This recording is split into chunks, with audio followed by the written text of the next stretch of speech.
I'm Chris. I'm Adrian. And I'm Jimmy. Yeah, kiss the mic. I don't know what even happened. We have a great Don't worry about episode it. today, clearly. Yeah, no, today What are we talking about? we're talking about unlocking the secrets of the universe. What can do it? What could unlock, what could hold the secrets of the universe? Is it going to be worms? Maybe books? Or even bookworms. Good one. Bookworms. That's such a good joke. I'm crying. Nothing happened. Thank you.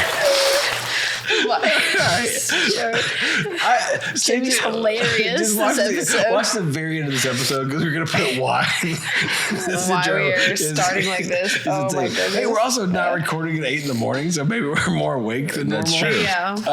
But we are talking about weird things that may hold the secrets of the universe. So Dune 2, Adrian watched that this week, and then Jimmy. I listened to the Joe Rogan podcast. Cat Williams was on. It was the first episode that was back on YouTube. So, Man, it broke the internet, and they talked about the Emerald Tablets of Thoth. the Emerald Tablets. So if you Stay tuned for that. Yeah, everybody's riveted We're to that. ready So. for that talk. But first, Adrian went to Dune 2 and did not buy the popcorn bucket, much to our disappointment. But I didn't, How- but I did see it on IMAX. Oh. So good. which I heard it was filmed for IMAX. Yes. So I feel like you have to see it in IMAX. Yeah, I mean, it was incredible. So I feel like I want to say I highly recommend it, but there's also, it's a space crazy movie. And so there's questionable content. Extreme nudity. No, not extreme nudity, Well, but the worms weren't wearing killing. There's just violence. it's rated PG-13, right? I believe so. Okay, so if you want our thoughts on Dune 1 and the book Dune, you can check out the episode with Will Hess, who went way too in-depth on Dune. Oh, yeah. It was great. So if you want... We loved it. Yeah, I'll put a link to that. I won't. I don't know. Yeah. Look for it. Look for it. Yeah, go look, search it. All right. Yeah, so Dune was great, and it's just beautifully cinematic and epic and fun. All the things you want, and like those. It just reminded me of like sitting in the theater watching Lord of the Rings, Oh. where you just have that feeling of like, this is so fun and good and epic, and I don't want it to end. And even though it's a really long movie, you can't tell. When it's over, you're like, oh man, I want to keep watching that. Like, and so it was really good. So is it part 2 of 3 or is it just 2? I believe it's just part 2, but there's like so many books, so Right. they could keep going. I'm sure, Okay. And especially with the success of this, I'm sure they'll keep going. So some people were worried about this one because I've heard the first part of the book is really good, but the second part isn't, and so people were worried about this movie. But The second movie has done a lot better than the first one. Better than the first. It's a very a rare rare case. sequel. Yeah, Have we talked about that? We have talked about I think sequels. we've tried to think of where the sequel's better than the yeah. Fletch original. Lives, we said, was the best Okay, example. so well, this is my answer now. So Dune 2. Dune 2 is better than Dune 1. But so Worldview, there's obviously like a lot of Worldview, and I'm sure Will got into that. You kind of know a lot of things. I kind of forgot. Yeah. It was too much. But one of the things is in this one is like the Sand People, the Fremen, they're looking for a Messiah that's been prophesied. And so the main character, they think it's him. Oh. And so there's a lot of wrestling with belief and unbelief and prophecies being fulfilled, and him even being like, okay, guys, it's not me. And they're like, it's almost comical because the people are like, that's exactly what That's what he would say. That's exactly what he would say. Or that it was prophesied that he would, reject his own, deity and stuff. And so everyone's like, oh yeah, and so it's actually got some pretty funny moments in it. But you also, it's, I would say, making fun of religion a little bit. I mean, you don't really get that much out of that. But anyway, like, there is a kind of Messiah figure, and he's it. Okay. So spoiler alert. Spoiler alert. no, it's like Oh my he God. is. They think he's it, They yeah. think he's the Messiah figure, but then he goes on his own journey of like, am I? A little bit, and so he is given you have to like. Those giant sandworms. That's like a big classic part of Dune. What's the deal with the sandworms? Well, they just like live in the desert or whatever. Do they eat people? Is it like they're trimmers? They're like bigger than this building. They're bigger than this room. Bigger than the earth. They're massive, and they can hear you like walk, so they'll come to wherever tremors. they hear. Not sure what that is. I don't know what that is Oh, either. Kevin Bacon, 1970s classic. Come on, Oh, guys. yes. The Kevin Okay, Bacon. sure. The classic. tremors where they're like out in the desert and the worms come and eat them. If they make any noise? Yeah, you can't Oh, walk. yeah. That's probably where they got it from. Yeah. It has to be where they got it from. I don't know. It's the same concept. So Everything comes from Kevin Bacon. everything comes from Dune, really. Which comes from Kevin Bacon. Bring it on back to bacon. No. So, But anyway, like they get baby worms, and Oh, that's nice. they extract some blue liquid from them that they Oh, make. that's not nice. This is the thing, is like only women can drink it, and they're awakened to like the knowledge of the universe. Very Eve-esque, where it's like, here's the forbidden thing. Most women, though, even the women that do drink it, die. So it's and no man has ever survived it, but one did. somebody does. I won't say who. Oh, don't say She it. becomes the Dune father and rides the worms to victory. They do ride the worms. That's Oh, big. good. That's a big thing of it. But, gosh, I haven't Spoiler seen any alert. of this, and I haven't even seen the first one yet. I mean, it's not like a spoiler. Okay. It's just a cool part of it.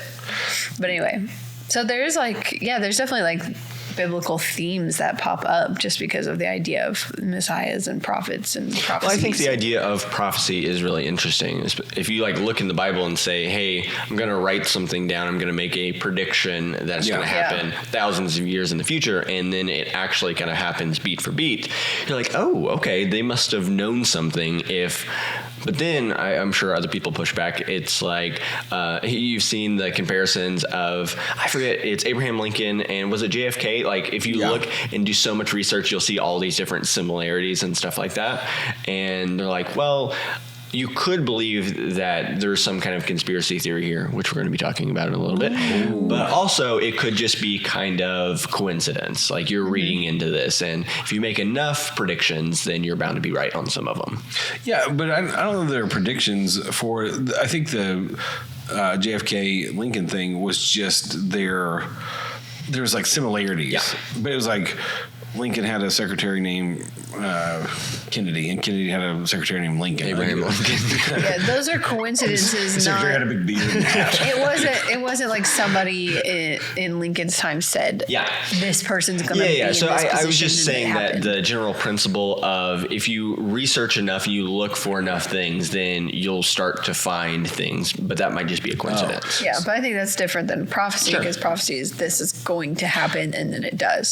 So in our kids ministry this week, Talking about prophecy. Yeah, John did. So really? Yeah, he was like, "Hey, here's how you kind of know that the Bible's true." And he said they did a study, and they said if 8 of the prophecies, like some of the major prophecies in the Old Testament, like where Jesus was going to be born, like the town he was going to be born in, like just there was 8 different ones that he went through, and he's like, if those 8 prophecies came true, he said, which they did, the odds of that happening are like 1 in 10 to the 17th power. I'm like, this is K through 3rd graders. Like, what does that mean? What does that mean? He's like, that's a 1 with 17 zeros behind it. And he said, but if like that's the same odds of taking a silver dollar, and he had to explain to the kids what a silver dollar was. Yeah, He had- what's he had one. Can you just say penny?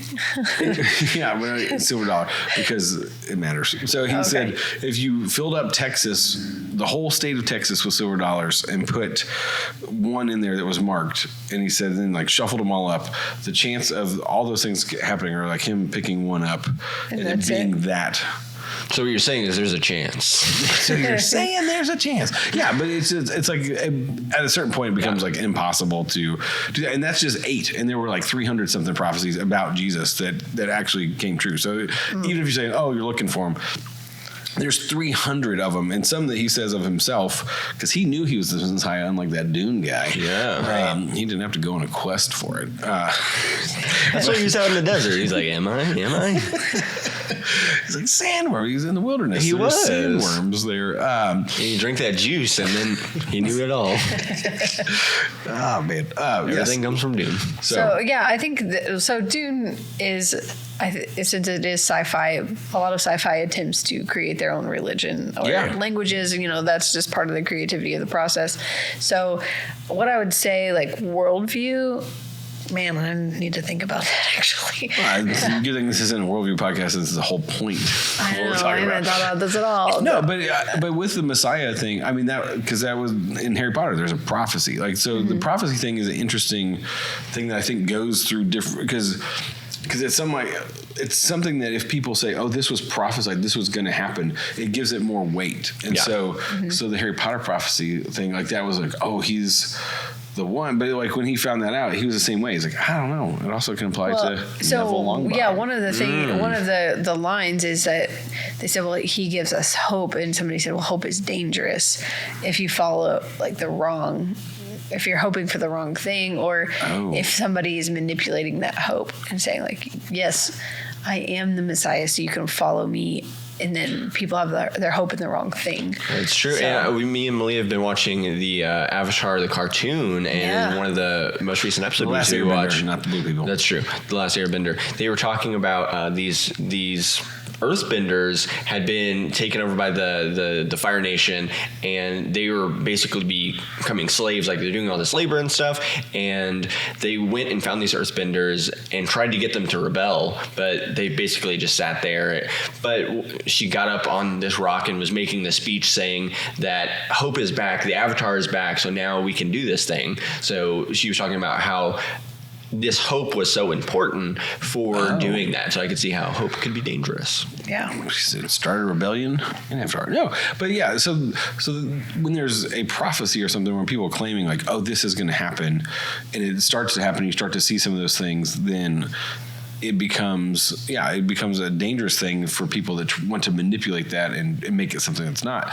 And I mean, when Jesus, after he came around, people were like upset about it and stuff. And they're like, I feel like I got really loud all the time. It might just be your headphones. Okay. So, but they got to the point where, I think it was after Jesus, and there was this group of people becoming Christians and followers of Jesus, and this guy's like, they're like, oh, we got to put a stop to this. Like, don't put a stop to it. He's like, remember that other guy that came and he had all these followers and it fell apart, and all these other people came and it fell apart. And so it's like, if this is real, it is from the Lord, then we need to not stop it. We don't need to be like on the wrong side of history. Yeah.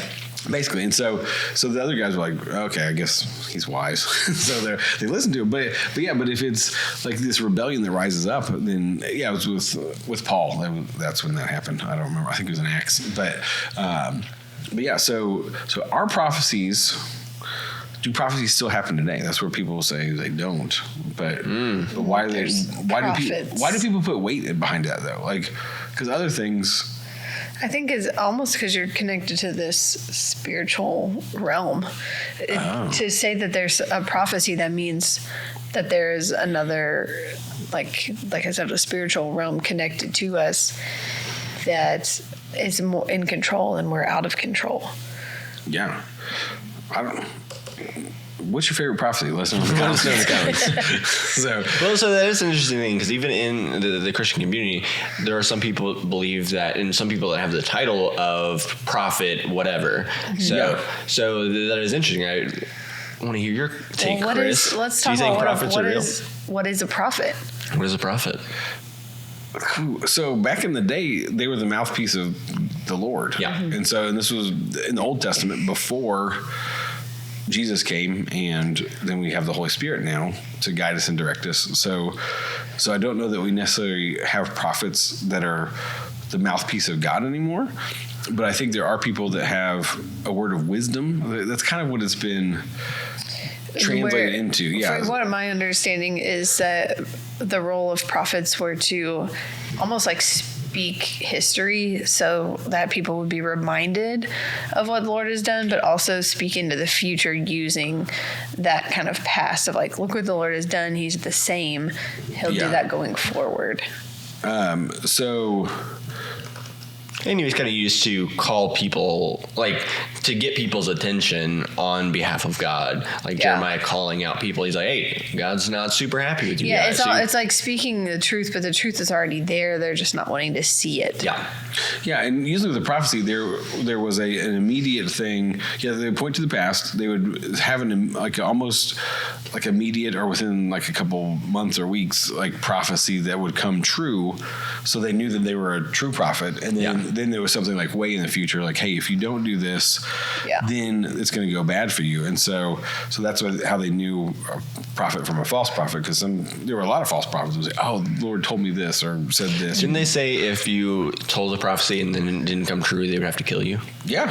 Yeah, I was reading that in the Old Testament. You're a false prophet. Yeah, because they're trying to take the nation of Israel into a direction it wasn't supposed to go. And so it's like, hey, if you're trying to take God's people away from Sabotage. God, kill them. So what question did you ask me? Did I answer? Oh, yeah. So, what do you think of current day prophets? Current day prophecy. Yeah, I think it's more of a person that can kind of point. Yeah, they do the same thing, but the revelation has already happened in the book of Revelation. So I don't think there's another prediction of like, oh, if you don't do this. What about the TikTok prophets that say the world's ending or I had a dream that God showed me what's going to happen with all these different current events and this is going to happen? It's dangerous territory. Yeah, but have any of them come true? I don't know. And if it doesn't, you better watch out, TikTok prophets. And the sidewalk prophets. Come on. But I think, when people claim to be a prophet, that's when I'm like, That's prophet tricky. Jeremiah, it's you. Yeah, to me, there's like a special line between. It's like, what's the difference between this and like a horoscope? Because it applies what you're saying. The TikTok prophets that I've run into is like what you're saying could really apply to anyone, but because it's so general, and so I want to read into that for myself. Like, oh yeah, you're speaking that word over our future, but it's like, it's so general that you can interpret it in any way that you want. Yeah. It's not super specific. So I think that's where it gets dangerous. But I also think that the church maybe hasn't, because of kind of the woo-woo-ness of it, not understanding. The woo-woo-ness. Mm-hmm. Yeah. I knew what you were saying, though. I got it. That we don't really have a place for prophets right now. Yeah. That we're not cultivating prophets. So there might be people with that gift, but we just don't know that necessarily. Yeah, and I think when it comes to Revelation, because that's like the last big prophecy of like this is the end time, and so there's all these end times things now of people like this is going to happen, and this is the day and all this stuff, and you're like because that one guy wrote like 88 reasons Jesus coming back in 1988, and people were like selling all their stuff and like the end is here, like all this stuff, and then it didn't happen, and they wrote 89 reasons, and that one didn't sell as well. It was going to happen in 1989. Wonder why? Yeah, but he wasn't killed, so good for him. He should have been. No, but. Jeez. You didn't hear that? Hey, I'm just kidding. It was a prank. Yeah, but so what's the worldview behind like prophets and stuff? Like, I think people want them and kind of are drawn to them because one, they are, like I said, woo-woo, and it's kind of like mystical or whatever, but then there's also the sense of, I don't know what's going to happen, so I've always wished that Jesus would come and say like, hey, this is how your life is going to go and this is what's going to happen,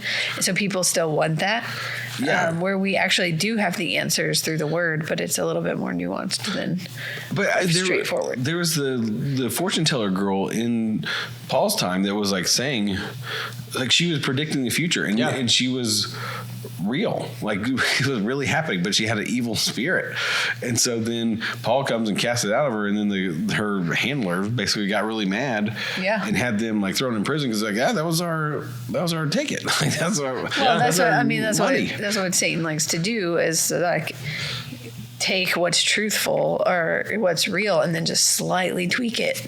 Yeah. So if you can have somebody with that same maybe powers, but their powers aren't from this world. So that's why you have to be very discerning of what's going on. And that's why knowing God's word matters. And that's why like being aware of those things that could manipulate you or try to if it's taking you in a direction where they're getting lots of money for it, they're probably like, I don't know if this is what the Lord really wants for you. But we get our palm read though. That's fine. From false prophets. That's true. From demons. It sounds like some bad juju. So. All right. Juju woo-woo. Man, let us know your favorite prophecy. Bad juju woo-woo. It's time for Lord of Foibles.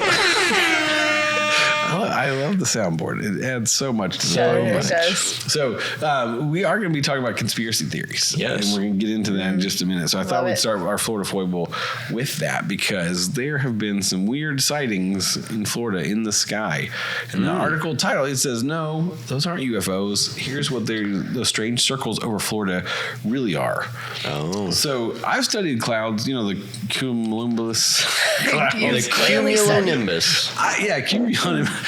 You've clearly studied clouds. I have storm clouds, thunderheads, Cumulonimbus, my son Cirrus. does them all. Yeah, all those. Have you guys ever heard of cavum clouds? No, it doesn't exist. CAVUM. It was made up for this alone. I think it was. So cavum clouds. So if you ever see like a bunch of clouds and then there's just a circle in the middle of it, a hole, and then sometimes there's little wisps. Oh yeah, the cavum clouds. Cavum clouds. Have you really heard of them before? I mean, not How specifically. do you spell it? Not specifically. CAVUM. It is specific. Not What do you mean until today. Not specifically. I haven't heard of it. Yeah. So cavum clouds. Yeah. These appear as feathery wisps inside a large empty circle in the sky, looking as though they were cut neatly from the clouds around them. NASA researchers explain. Of course, NASA's explaining this. They're part of it. We didn't hook up the computer because I could show pictures. Well, maybe next time. I told you, Jimmy. So look up cavum clouds. Adrian's researching it right paint now. a Good job, picture. Adrian. This makes for compelling podcast. You just research. Okay, so We've already started. no, but I'm saying it's talking about when they were first discovered, whatever. Oh. The Florida Panhandle. This is going deeper than we thought. Oh man, it's getting real. So the Florida Panhandle. Okay, so then within those, there's sometimes a line that comes out. It says it's but here's what it says: if planes pass through these clouds at an especially sharp angle. As planes do. Yeah, so they're like, oh, these planes are just acting up and all this stuff because sometimes falling ice crystals have been seen in the center of these holes as wispy trails that never touch the ground, called virga. So not only are there these holes in the sky, but then there's these wispy trails that start dropping ice that never hits the ground. And then they're like, oh yeah, it's a plane flew through it at a sharp angle. That's what happened. Makes sense to me. Yeah. Also, this Wikipedia article explaining these. Yes. Edited 1 month ago. Oh, they're making it up right They now. made the Wikipedia article, so when people look it up, it's like, yeah, it's on Wikipedia. Oh yeah, cavum. Cavum clouds. I believe it. I believe this. Yeah, so they're also called hole punch clouds or fall streak holes. Yes. So, okay, but here's why this matters. Why does it matter? Because they're covering it up. They're covering There's it up. obviously UFOs that take off from the sky. We talked about this a little bit ago, but in January, they found... In Miami, there was that big old alien cover up in the Miami Mall. Because there were like six figures that were running around. Not six figures like they got a lot of money. Six figures. Hundreds of thousands of dollars. Yeah, and they're like, oh no, it's these kids with fireworks. And like the whole police department was there. And they're like, oh yeah, we thought it was a mall shooting. They didn't. It was these. I saw the video footage of that thing going across. Yeah. The Are you mall. convinced? Right? Yes, I'm I mean, convinced. we've got aliens taking off in Florida. We've got Cavum clouds. Have you guys ever seen a cavum cloud? You just look I've up. not been to the Florida No. Panhandle. No, it doesn't have to. That's the thing. It says it doesn't have to be in Florida, but the first only sightings place- in Florida. That's the only place Yeah. they have them, Chris. And they have a quote from a news guy, 1980. He's okay. I've been doing the weather on TV since 1986. This is chief meteorologist Tom Sorellis. In all my years, I have never witnessed the hole punch clouds, but I've seen lots of pictures. They weren't invented until It's like crop circles. Yeah. in the sky. Yeah. So you get questions about him, but he's like, I couldn't think of anything. And then a month ago, it's cavum clouds. I read a cloud book to my kid like a month ago. And Kevin Clouds are in there? They're not in there. No, whole bunch of clouds. Because they're not, it's only in the Florida Panhandle. Yeah, but why? I don't know. Because that's where most aliens live. Aliens. That's Yeah, true. if you look at the people there. But all right. And speaking of aliens, Yeah, give us a scoop, let Jimmy. me tell Yeah. you about Cat Williams and on the Joe Rogan podcast. Yeah, let's hear it. Gotta pull up my notes here because there's a lot to go through. Cat Williams, for those of you who don't know, is a comedian. He's been around a long time. Yes, He's a short man. he's a short guy. Yeah. He's been known to fight kids. He's gone to jail a lot, but he says he's never gone to prison. So. That is a very important distinction.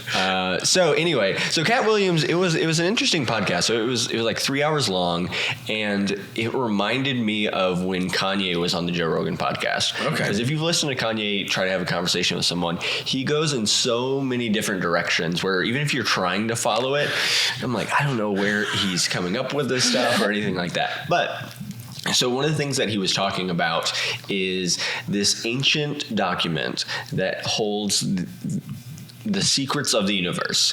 And this is called, and Joe Rogan had never heard of this, but it's called the Emerald Tablet of Thoth. So Thoth. So Thoth apparently was a super wise fellow. And so the Emerald Tablet was said to be from 36,000 years ago. So there's a lot of different directions we're going to go here. But 36,000 years ago, and inside the book, it had, like, one of the things it had was how to make the Philosopher's Stone, which also in Harry Potter. Yeah. Harry Potter. Right? Right, How to live forever. And it said that a lot of the religious books that we have now are actually based off of this original document. So it sounded very interesting. And speaking of aliens, it actually was supposedly found in Egypt in the pyramids. Of course it was. Of course it was. This book was? Yes, the Emerald Tablet of Thoth. Okay. So to give you some background, so Thoth, he actually was from Atlantis. Now you guys have heard of Atlantis. Yeah. So Underwater sea. Well, and the interesting thing was, I actually watched this and look up the Emerald Tablets of Thoth on YouTube, and I found this channel that does like so many different conspiracy theories, and they're very interesting. So I've been listening to a lot of it. He's gone down the rabbit hole. I have, but he said in many civilizations, and including our own tradition, is this idea of a flood story that floods like the whole earth. Yeah. Sure. And so what Cat Williams is saying and what they believe is, we know that the pyramids, one, we don't really know how they were built because it is like Egyptian slaves. Yeah, that's what some people think, but they were going into the mathematics of it, of how precise it was and how much knowledge, and how they would have to take these giant stones from 500 miles away. So they're like, there's no way humans could actually do this.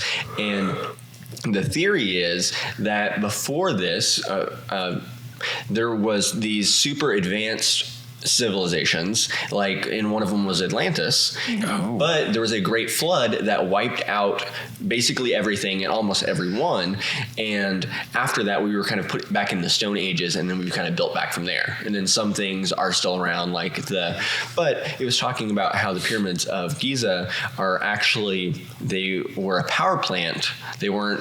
And so it was kind of crazy all the different directions they were going. Power plant. Yes. So, but he was saying that this Emerald Tablet of Thoth had all the secrets of the universe. And where is it now? Well, so I looked up.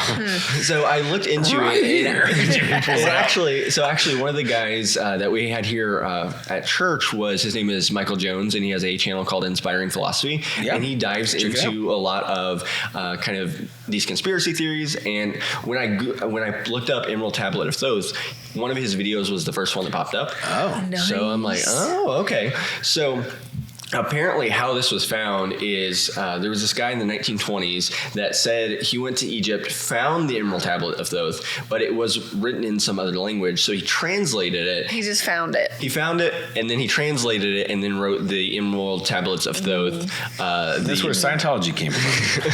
No, but he actually did start a religion after this. I forget the name of it. But so he started the religion based off this book. And Thothianity, which just rolls off the tongue. Thothianity. But it's Thothians. Yeah, so, but as I was listening to it, and the guy that has a YouTube channel does a really good job of making it sound very believable, because he shows all of the alleged evidence and stuff like that. Yeah. And then at the end, he goes into the reasons kind of against it. And apparently, the guy who supposedly found it, one, he said he went to Egypt and found it and translated it. He didn't tell anybody. Well, but... Where was he from? I think he was somewhere in the United States. Of course. But, okay. His name was Joseph Smith. But the interesting thing was, they looked at his passport, and he's actually never been to Egypt. Yeah. But then he's like, "Oh, did I say I went to Egypt?" He said, "Actually, he like astral projected to Egypt, so he did it kind of spiritually, went to Egypt, and then translated Why is you looking at me like that? Because you sent me that thing on the astral projection. Astral projection. Astral projection. The CIA documents that were released from. Do you not? Wow, I didn't send that to you. That was somebody It else. was my astral projection. I astral projected this to you. So these CIA documents were. If you want to get, Let's do this. the CIA documents were declassified. A bunch of them, like fairly recently, last year or so. Yeah, and you sent me this. It was a. So I was not affected as much as you were. So back in like I think the 70s, they would take these people and do experiments with them and like be able to put them in these rooms to astral project. Yeah. And they were astral projecting, I think, to Mars or to some like other planet or other solar system. The guy was describing what he was seeing. Yes. They were going to the planet Thoth. I don't know, but yeah. So they were like, but they were just sitting there, and it's a transcript of the guy, like the CIA guy, asking him questions, and he's like, "Okay, what do you see now?" He's like, "Okay," he's like, "I'm in this place." Do you know what Thoth is an anagram for? Hoth. What? Star Wars. Star Wars, turn it off. I never saw it. Sorry. But Illuminati confirmed. We should just start our own conspiracy theory. It's just the worst. All right. So the CIA is talking about astral projection. Yeah, no, because they had guys, but the thing is, like, you can't prove it. But they would like have them in this meditative state or whatever, and they were like saying, "Okay, I'm seeing these creatures or whatever," and he described what sounds like the pyramids, which is weird. They're like, okay, there's something about to happen on this planet, and they're trying to figure out how to get off of it to escape because something's going to happen. But he would be like, okay, go to this location. Like the CIA had locations. They're like, okay, go to these coordinates, and the guy was like, okay, I'm here now. And then he would just describe, but he was like, they had like a heart monitor on, and the guy was like, okay, you're getting agitated. Just take a deep breath. Do we need to stop? And then, but like, it's a transcript, and it sounds so real, but again, they can't prove it or whatever. And it's not some guy. Just so this guy astral projected the emerald. So he said the tablets aren't real. Yeah, like he didn't have a physical copy of them. No, so he said he astral projected to Egypt and then translated it, and then now he's got the book that is the translated. How come nobody else found this in the many years of civilization, but one dude from the U.S. So they said that one of the theories is that it's in the Vatican archives, which I heard apparently that's a very big thing. The Vatican archives. We need to dive into that sometime. What's in the Vatican? The Vatican archives. Comes back to the Catholics. Sorry. Yeah, and then there another one that it was in some great fire, and then now it was kind of lost. But where's Dan Brown now? We need some more Da Vinci Code type of books. We need the Thoth codes. So it was interesting though, as I was watching these videos, because like I said, the guy does a really good job of showing you the evidence, and I'm like, this is very believable. And then he shows you the other side, and okay, here's reasons why it probably didn't happen. Okay. But it is interesting that if you were to leave that part out, I think you can convince a lot of people just by telling these convincing stories and making it sound good, where people will start believing and actually join that religion. Well, that's the prophecy stuff. Because I mean, Joseph Smith, a good example. Like he said, "Oh, I had these prophecies and like all these things. I found this secret book and all this stuff, the Book of Mormon." And so, like, but they leave out some of the. So how do we know? He just want to have a lot of lives from fiction. If it's on the internet, it has to be true. I think that's a thing. Yeah, that's what Florida believes. So, oh man. Well, okay. So I want to jump into that question, but I want to start with this because Operation Big Buzz, because Operation Big Buzz was a conspiracy that turned out to be true. Oh, This happened in Savannah, Georgia, I forgot the year. I didn't write that part down. 1955. So they were testing. Not chemical warfare. What like nuclear? No, insects. Psychological. Insects. Like what it would be? Not herbology warfare. I don't know, but insect warfare. Insect warfare. So they were going to weaponize mosquitoes, give them yellow fever, and then drop them like in like a missile container down, and then just see if they could disperse and fly and basically infect like whatever place they were fighting. It's the worst. With yellow fever. Yeah. So they tested it in Savannah, Georgia. The mosquitoes allegedly didn't have the yellow fever in them, but they released over 300,000 mosquitoes and then like just followed like just to see what would happen and all that stuff. And so, they actually did this. And so people are like, okay, don't tell me the government isn't doing these crazy things, because like it was a classified thing, and they're like, oh, let's just release 300,000 mosquitoes because we need more of that in the world. They bred over a million for this. Yeah, and so they released it in these neighborhoods and to see what would happen. And they're like, then they went and followed the mosquitoes around, and I think it didn't work like they wanted, so they didn't do it. So they were like unwilling test suspect. Subjects. They didn't come to this town in Savannah and be like, hey, Savannah, we're going to release all these mosquitoes. We're just testing, see if yellow fever can be spread through mosquitoes. It's really bad. What? It's really terrible. It is really terrible. Like and so, really unethical. Yeah, and then especially the populations in the neighborhoods they release them in. So, but so that's the thing. Like, So that's why I think conspiracy theories, sometimes people are like, oh, that's crazy. The government would never do. Oh, wait, Operation Big Buzz. Like, Operation Big Buzz. Yeah. So you said, how do we know what is true? Yeah.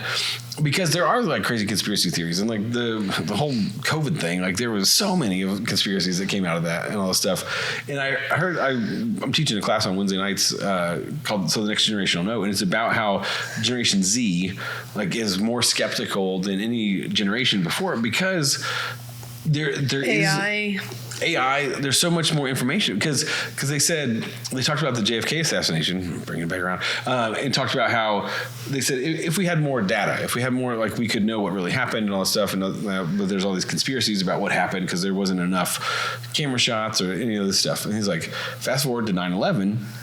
He said, we have news footage and we have so much more data, but are there more or less conspiracies? And he said, there's more conspiracies. You're like, and it's just it's because when there's so much data everywhere, so this guy says he astral projected and got these tablets and started Thoth, and your whole religion's based on this thing that came from an ancient tablet. Yeah. Like, and so Christianity's not real. You're like, oh, and you said you watched it, and like, oh, maybe it was very convincing. Yeah. And so, but then you're like, oh wait, this guy's a crackpot. Like, he didn't go to Egypt at all. Yeah, people are like, well, who put together the Bible? And there. Yeah. All that. And so you asked the question, how do we know what's real? There's no way. Thanks for watching. We'll see you next time. I sent you guys a podcast to listen to. You probably didn't listen to it. Wait, when? Just now? No, a couple of days. Years ago. It was like a week ago, and I said this would be good to talk about. What was it? It was 2 hours long, and I said listen to at least the second half. Oh.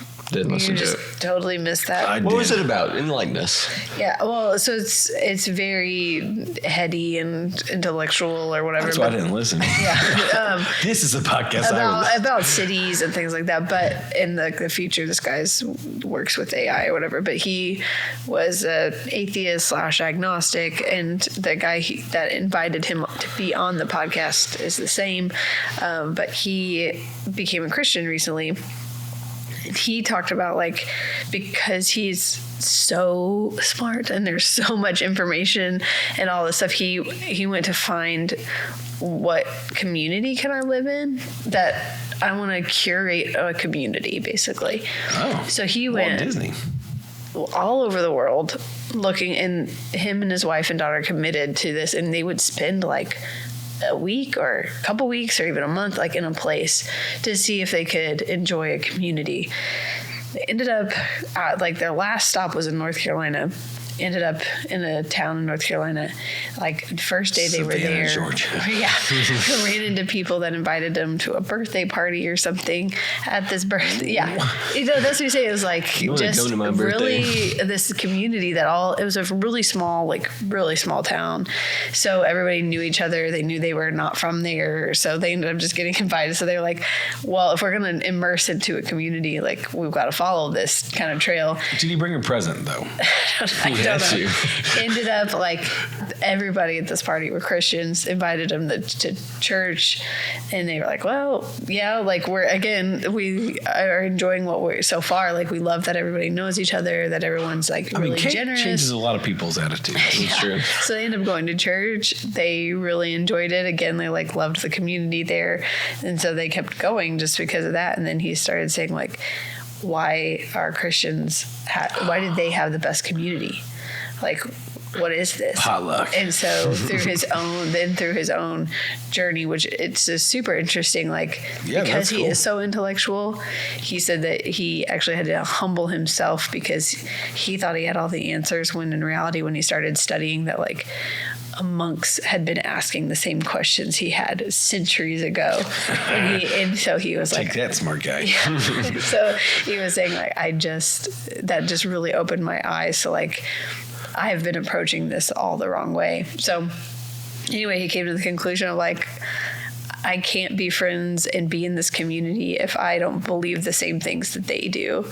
Oh. And because all of their motivations are coming from this one thing that I don't believe in. So that doesn't make sense.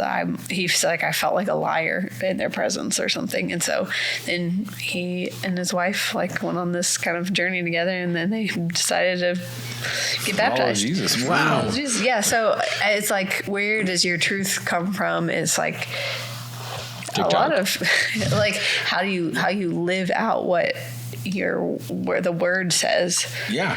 Well, what Jimmy just said, I mean, maybe in jest, but I don't know if it was the TikTok thing. That's another big place where people will go because they're right now.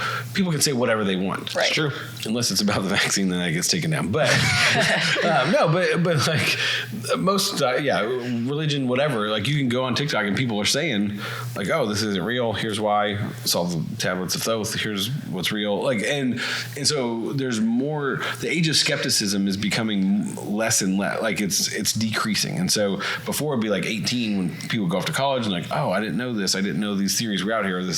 Now it's 13 because people are hearing all this stuff and trying to find out what's true. But it's not just my truth, though. It can't be that. It can't be just, I went searching and... Because I think that's what people are realizing is everyone just can't have their own truth. There has to be a baseline, which is following Jesus. And so... that's really cool. I will have to listen to that podcast. Yeah, well, that seems to go hand in hand with what he was saying is he realized he couldn't live among them. Basically, he didn't use these kind of words of my truth and all that kind of stuff, but he couldn't, his truth was no longer truth because of it didn't align with what these people's truth that he wanted to be a part of. Yeah. I think I need to study monks more. Yeah, that's what I'm getting out of this conversation. No, someone talked to me and they're like, "I'm glad you guys brought up monk on that other podcast." Oh, the actual monk. Did they think we were talking about monks? Or No, they liked the show. Oh well, I'm I didn't know the show, but I'm glad you enjoyed they're it. The only one. Were they a boomer? I cannot confirm or deny that. So, you should start. If you're going to study monks, you start with the hawk and the dove. Oh. That's my recommendation for this week. And then the Fox and the Hound. The Hawk and the Dove. Well, my first foray into monks was with my first foray. That's fake. Let us know in the comments. I'm taking your spot. Define that word. But Brother Lawrence, the practice of the presence of God, he's this monk that washed dishes, and he just used washing dishes as a way to grow closer to God. It's a really cool book. But so the monk and the dove, the hawk and the dove. The monk. The hawk and the dove. Okay, we're about to wrap up, but I want to give you. I will leave with this. I don't know if it's a conspiracy theory or not, but an odd theory. And you may have heard this, but Cool Carl, they do Sunday Cool Teas. Oh yeah. Did I show you this? I don't think so. Okay, so they were talking about the transfiguration when Jesus is transfigured, but in the Old Testament, Elijah and Moses are very much like. I know where you're going with this. It's pretty crazy. Are saying, hey, like we know the Messiah is coming. Like the Messiah is coming. They prophesied the Messiah was coming, and so. They said at the transfiguration, because Elijah and Moses both had encounters with God by themselves, they're like, what if in that moment, basically there was a portal opened where they were like, because Jesus on the transfiguration, if you're not familiar with that, it's Jesus talking to Moses and Elijah, and they're like in this kind of glowing state of being like in their heavenly form kind of thing. And so when was this? With Jesus on the like near the end of Jesus' life. Yeah, okay, that's what I'm saying. Is this in Mount Horeb? I think is the mountain. Is this Elijah and Moses' time, or is this? So in Jesus' time, when Jesus is transfigured, Elijah and Moses show up at the transfiguration. So there's a theory that when the transfiguration is happening, it's Moses and Elijah in their time periods. Like being ported to that time period, conversing with Jesus. So it's like when Elijah and Moses go up on the mountain. Yeah, that's what's happening. And supposedly it's the same mountain. So they're all in that moment, like in the same space, just in different time periods, conversing. Chris, I think I know what happened. I think they astral projected. But they were there in physical form. Yeah. And so right next to them were the emerald tablets of them. That's pretty cool. That's a cool theory. I mean, and when I heard that, I was like, what? This is truth. So, because God is outside of time, He can make it happen. All right. Hey, thanks for joining us on another episode of Worldview Finder. Let us know what conspiracy theories you would like to be true. Oh, yeah. That's a good one. This was episode 39. We did. I made it through another episode, everybody. Okay, make sure to stick around and watch why we started the episode off the way we did. Big Buzz. I'm Chris. I'm Adrian. And I'm Jimmy. And we'll see you next time, Big Buzzers.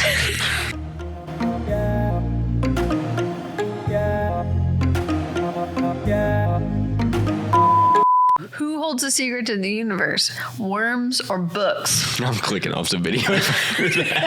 Or bookworms. Yes, do it. You have to say it. I'm exiting the podcast. You would? Somebody else needs to say or bookworms. Let's write in our jokes. Then we laugh. And Jimmy then we says- all laugh, and then we're like, sold. I'm listening to this whole episode. And then I'll tell an emotional story, and then I'll tell you guys when to cry out. No. Heartbeats at, oh. You can plan out jokes. You can't do that. That's fake. Why? Fake news. It's fake news. You can't do that. No, you totally plan out jokes. Comedians do. No, not real comedians.